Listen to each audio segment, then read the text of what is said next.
Krishtianu, agar xato gapirayotgan bo'lsam, to'g'rilagin. Sen 40 yoshdasan. Sen oilaparvar odamsan va otasan.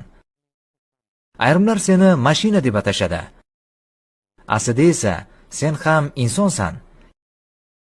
Iloji bo'lsa aytsang, senda ham hech narsaga qo'l urging kelmaydigan kunlaring bo'ladimi? Masalan, jurnalistlarning savollariga ham javob berishni istamaydigan kunlar. Ha, bugun ham men javob bermoqchi emasman.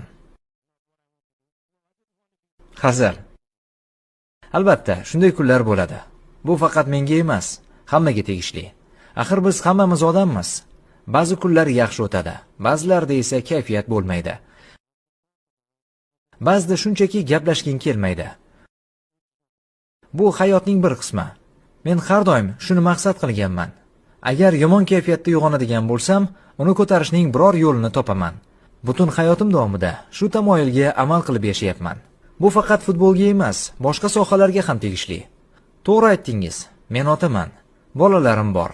Bu men uchun katta mas'uliyat. Lekin bu yoqimli mas'uliyat. Qiziqarli ham. Menga bularning barchasi yoqadi. Sportdagi hayotim ham, undan tashqarisidagi hayotim ham.